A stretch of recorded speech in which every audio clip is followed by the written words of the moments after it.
ঠোঁট ফাটা একটি সাধারণ সমস্যা যা সাধারণত শুষ্ক ও শীতল আবহাওয়ায় বেশি দেখা দেয়। তবে অনেকের ক্ষেত্রে গরমকালেও ঠোঁট শুকিয়ে ফেটে যায়, চামড়া উঠে যায় এবং কখনো কখনো রক্তপাত পর্যন্ত হয়। এই সমস্যার পেছনে রয়েছে নানা কারণ, যেমন ডিহাইড্রেশন, অতিবেগুনি রশ্মির প্রভাব, অস্বাস্থ্যকর অভ্যাস ইত্যাদি।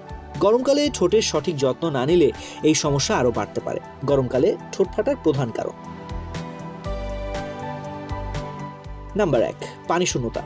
গরমকালে শরীর থেকে ঘামের মাধ্যমে প্রচুর পানি বেরিয়ে যায়। পর্যাপ্ত পানি পান না করলে শরীর ডিহাইড্রেট হয়ে যায়, যা সরাসরি ঠোঁটের আর্দ্রতা কমিয়ে দেয়, ফলে ঠোঁট শুকিয়ে ফেটে যায়। নাম্বার 2, অতিবেগুনি রশ্মির প্রভাব।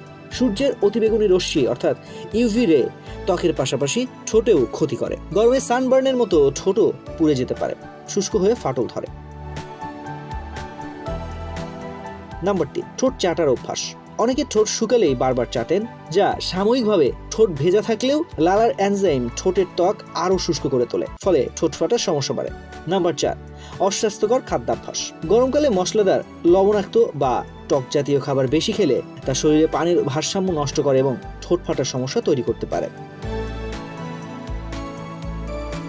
গরমকালে ঠোঁট ফাটা রোধের উপায়: পর্যাপ্ত পানি পান, দিনে অন্তত 8 থেকে 10 গ্লাস পানি পান, ডাবের পানি, তাজা ফলের রস বা লেবু পানি খাওয়া যেতে পারে।